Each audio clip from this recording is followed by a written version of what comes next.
Your paycheck is lying to you. Not about the number, about what that number buys.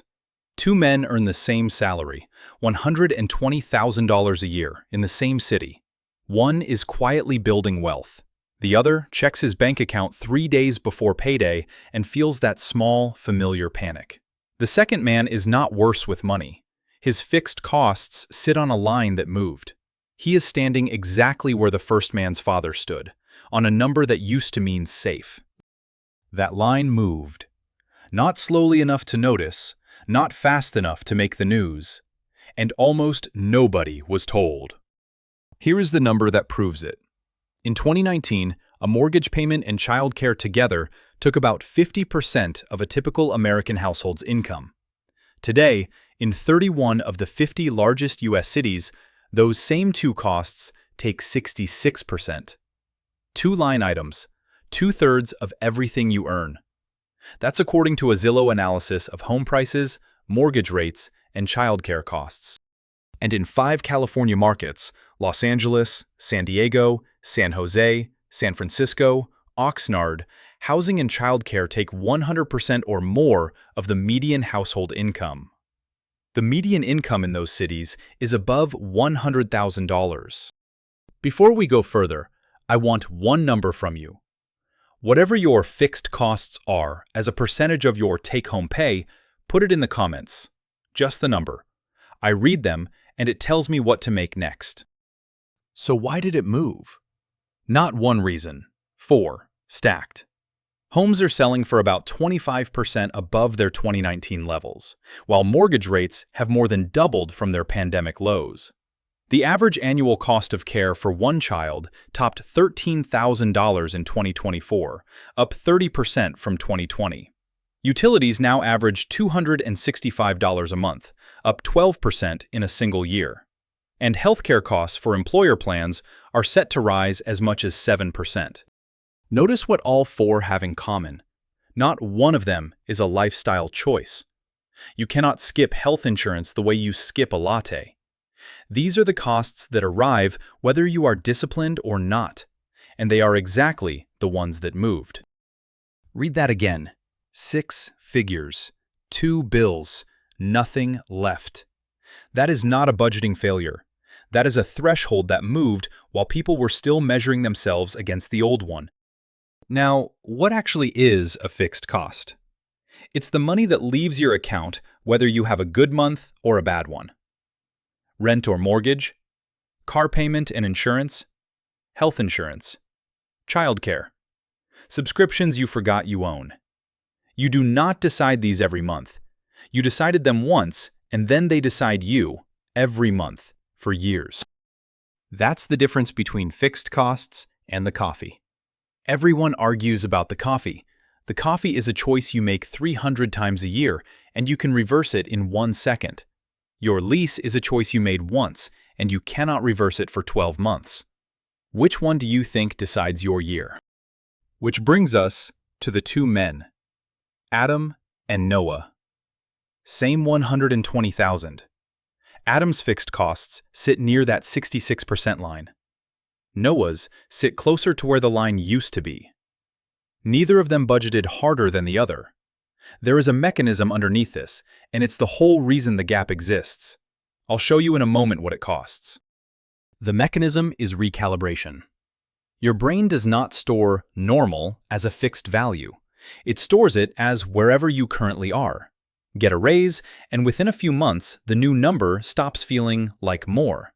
It just feels like normal. And normal is never enough. Economists have a dry name for the spending version of this, lifestyle inflation.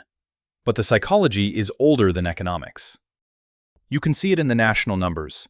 The U.S. personal savings rate was 4% in the first quarter of 2026, down from 6% 2 years earlier.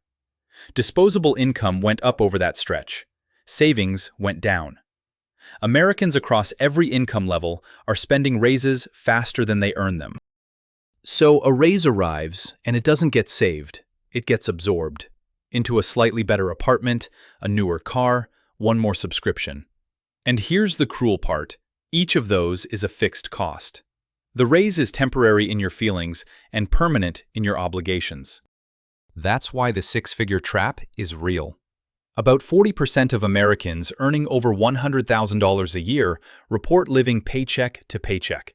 Not because $100,000 isn't a lot of money, because their fixed costs were set at the new line, and the new line takes almost everything.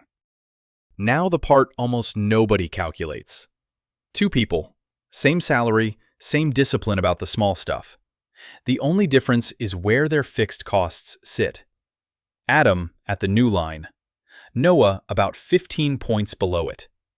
That 15% of take-home pay on a $120,000 salary, call it roughly $1,200 a month, is not spending money. It's the entire difference between the two lives. Because that money doesn't sit still. $1,200 a month, invested at a 10% return, is a little over $248,000 after 10 years. Over 20 years, it's roughly $908,000. Same job, same paycheck. One decision about fixed costs, made once, compounding for 2 decades. Noah is not richer because he earns more. He is richer because he never let the line move him. And there's one more thing that makes this worse, and it's the reason willpower doesn't fix it. Fixed costs are sticky in one direction. Moving them up takes an afternoon. You sign a lease, you take the loan. Moving them down takes a year, or a move, or breaking a contract. So every time the line pulls you forward, it locks the door behind you. Now, the obvious objection: just move somewhere cheaper. And sometimes that works. But watch what happens to the math. Housing is the single largest consumer-reported expense, and for the average household earning around $104,000 a year, vehicles alone run about $10,700, and healthcare about $6,200. Move to a cheaper city, and the car and the health costs follow you. Only one of the 4 drivers has a geographic exit, which is exactly why the fix is not a budget. It's a number, and then one decision. Here's what to do, and I mean this week, not someday. Step 1. Today, open your bank app and add up only the payments that repeat every month, whether you like it or not.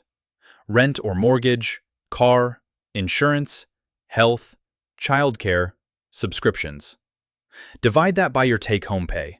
That's your number. Most people have never calculated it, and it's usually higher than they guess. Step 2. Compare it to 50%. Not to 66. 66 is the new line, and the new line is the problem. If you're above 50, you don't have a spending problem. You have a structure problem, and no amount of skipping coffee will close it. Step 3, and this is the one that actually moves money. Pick the single largest fixed cost you can renegotiate in the next 30 days. Insurance, the car, a subscription bundle, a refinance, a roommate, a move you were already considering.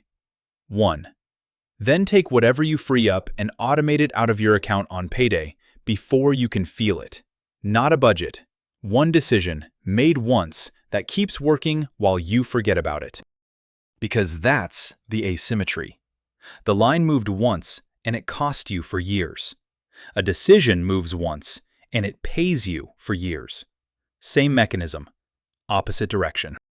You were never bad with money. You were measured against a line that quietly moved. Now you know where that line is.